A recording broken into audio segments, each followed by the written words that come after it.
अगर आप समझ रखते हैं तो समझदार मैं भी हूँ।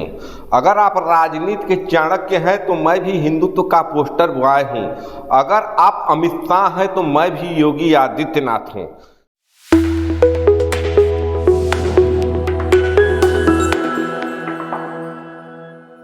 नमस्कार, मैं पंकज कुमार सिंह और आप देख रहे हैं खबरों के खिलाड़ी का शो चुनावी दंगल। चुनावी के दंगल में आज हम उस कुश्ती की बात करेंगे जो भारतीय जनता पार्टी कांग्रेस से, इंडिया गठबंधन से नहीं लड़ रही है। एक तरफ तो जहां विधानसभा चुनाव 5 राज्यों में हो रही है, वहां भारतीय जनता पार्टी को कांग्रेस से चुनौती मिल रही है।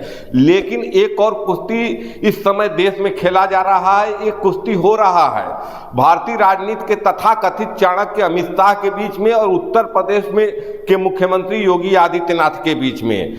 राजनीतिक गलियारों में चर्चा है कि अमित शाह योगी आदित्यनाथ को कुर्सी से हटाकर, मुख्यमंत्री की कुर्सी से हटाकर केशव प्रसाद मौर्य को या पंकज चौधरी को, किसी भी ओबीसी नेता को उत्तर प्रदेश के मुख्यमंत्री पद पर बैठाना चाहते हैं। लेकिन क्या यह संभव है? अगर हम पिछले 5 महीने का इतिहास उठाकर देखें, मात्र 5 महीने का, जब से ओम प्रकाश राजभर आए हैं भारतीय जनता पार्टी के गठबंधन एनडीए में, तब से वो हर प्रेस कॉन्फ्रेंस में कर रहे हैं, बार बार मीडिया से कर रहे हैं कि मैं और दारा सिंह चौहान मंत्री बनने वाले हैं। घोसी उपचुनाव का नतीजा भी आ गया, चुनाव हार भी गए दारा सिंह चौहान। बावजूद इसके ओम प्रकाश राजभर बार बार कह रहे हैं कि मैं और दारा सिंह चौहान दोनों मंत्री बनने जा रहे हैं। ओम प्रकाश राजभर को और दारा सिंह चौहान को एनडीए में भारतीय जनता पार्टी में लाने का काम करते हैं अमित शाह, और अमित शाह बुलाकर दिल्ली में योगी आदित्यनाथ से कहते हैं कि आप कैबिनेट का विस्तार करिए और दारा सिंह चौहान, ओम प्रकाश राजभर को कैबिनेट में एडजस्ट करिए। बार बार डेट पर डेट देकर उत्तर प्रदेश के सीएम योगी आदित्यनाथ निकल जा रहे हैं। अब सवाल ये उठता है कि अमित शाह चाह कर भी पिछले 3 महीने में अगर उत्तर प्रदेश के कैबिनेट का विस्तार नहीं करवा पाए, मंत्रिमंडल में फेरबदल नहीं करवा पाए, तो कुर्सी से कैसे हटाएंगे? सहमाज के इस खेल में आरएसएस भी है, इस सहमाज के इस खेल में बीजेपी के सबसे बड़े ब्रांड भारत के प्रधानमंत्री मोदी भी है। मोदी भी गुड़ा भाग कर रहे हैं, आरएसएस भी गुड़ा भाग कर रही है कि योगी आदित्यनाथ को उत्तर प्रदेश के सीएम पद से हटाने का क्या परिणाम होगा।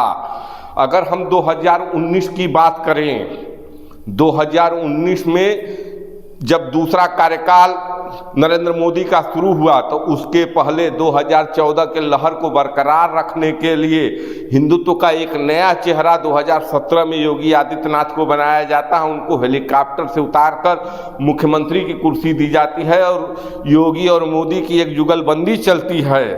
कहा जाता था मोदी के बाद योगी, अभी तो मोदी आए हैं ये हाल है, योगी आए तो क्या हाल होगा। लेकिन ये बात भारतीय राजनीति के तथाकथित चाणक्य, स्वयंभू चाणक्य अमित शाह को पच नहीं रही है। अब ये लड़ाई भारतीय जनता पार्टी के अंदर खाने चल रही है, और अब इस खेल में जब से नीतीश कुमार का ओबीसी कार्ड भी फैक्टर बन चुका है, तब कहीं न कहीं अमित शाह को लगा कि ओबीसी मुख्यमंत्री के नाम पर योगी आदित्यनाथ को उत्तर प्रदेश के सीएम पद से हटाया जा सकता है। लेकिन हिंदुत्व का ब्रांड बन चुके योगी आदित्यनाथ को इस समय चुनौती देने की स्थिति में भारतीय राजनीति में कोई नहीं दिख रहा है।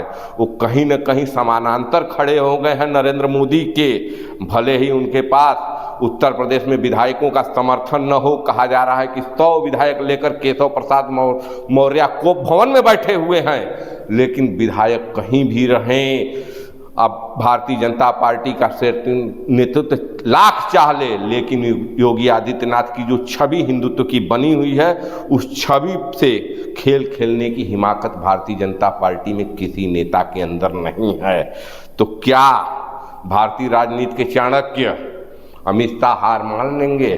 कतई नहीं। कहीं न कहीं आज भी अमित शाह का भारत की राजनीति में कद योगी आदित्यनाथ से ऊपर है, और वो भी अक्खड़ है, वो कभी राजनीति में हार मारना नहीं सीखे हैं। तो अब क्या प्लानिंग चल रही है?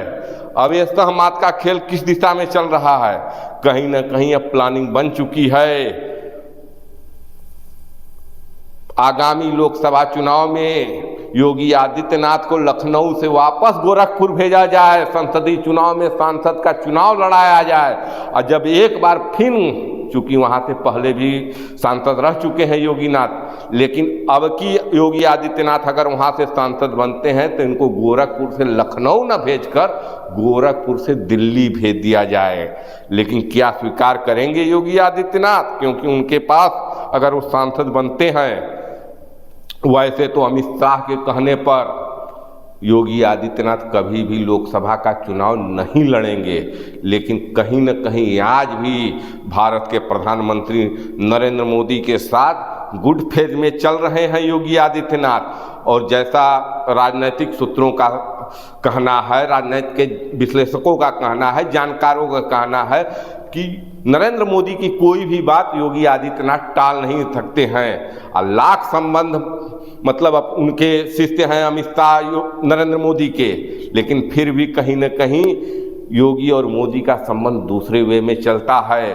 तो अगर एक बार नरेंद्र मोदी कह देते हैं कि नहीं योगी जी, आपको चुनाव लड़ना है, लोकसभा का चुनाव लड़ना है, और आपके चुनाव लड़ने से हिंदुत्व को फायदा मिलेगा, बनारस से मोदी, गोरखपुर से योगी, ये जुगलबंदी कहीं न कहीं उत्तर प्रदेश में होने वाले नुकसान से बचाया जा सकता है। तो अगर बात मानकर नरेंद्र मोदी की योगी आदित्यनाथ अगर स्वीकार कर लेते हैं लोकसभा का चुनाव लड़ना, तो क्या होगा? उसके बाद क्या स्थितियां पैदा होगी? क्या मतलब कि लखनऊ की राजनीति छोड़कर योगी आदित्यनाथ दिल्ली जाएंगे? कहने वाले तो कहते हैं कि देखिए 6 महीने का समय होता है सांसद और विधायक का, जो दोनों पद पर हो जाता है तो एक पद छोड़ने के लिए 6 महीने का समय होता है। तो समय होगा उनके पास। अगर क्या क्या स्थितियां बनती है? पहली, भारतीय जनता पार्टी जीत जाए, केंद्र में सरकार बना ले। क्या केंद्र में मंत्री बनने के लिए जाएंगे योगी आदित्यनाथ, या लखनऊ को क्या छोड़ देंगे? दूसरी स्थिति बनती है कि भारतीय जनता पार्टी बुरी तरह से हार जाए, विपक्ष में बैठना हो जाए। क्या ऐसी स्थिति में एक ओबीसी को मुख्यमंत्री बनाने के लिए योगी आदित्यनाथ उत्तर प्रदेश की कुर्सी छोड़ देंगे? और तीसरी स्थिति, जो सबसे सटीक स्थिति आज के डेट में लग रही है, कहीं न कहीं 20 से 25-30 सीट भारतीय जनता पार्टी बहुमत से कम आ रहा है। जो जानकार बता रहे हैं कि 240 से 250 के बीच सीट आने जा रही है भारतीय जनता पार्टी की। ऐसी स्थिति में अगर जिस ढंग से विपक्ष के हर क्षेत्रीय दलों के नेता के ऊपर ईडी सीबीआई का छापा पड़ा है, कोई भी क्षेत्रीय दल नरेंद्र मोदी को स्वीकार नहीं करेंगे। क्या ऐसी स्थिति में योगी आदित्यनाथ सत्ता के शीर्ष पर बैठने के लिए अपनी संभावनाएं दिल्ली में तलाशेंगे? लेकिन फिलहाल ऐसा कुछ भी नहीं योगी आदित्यनाथ के मन में है। अभी योगी आदित्यनाथ अपने प्रशासनिक उत्तर प्रदेश के प्रशासन पर जो उनका मतलब दबाव बना है, उस दबाव को लेकर आगे बढ़कर कहीं न कहीं उत्तर प्रदेश से अपराधियों के मनोबल को तोड़ना चाहते हैं, प्रशासन में शुचिता लाने का प्रयास कर रहे हैं। ऐसी स्थिति में कहीं से भी नहीं लग रहा है कि योगी आदित्यनाथ लखनऊ की कुर्सी छोड़ेंगे। तो क्या होगा अमित शाह के महत्वाकांक्षाओं का?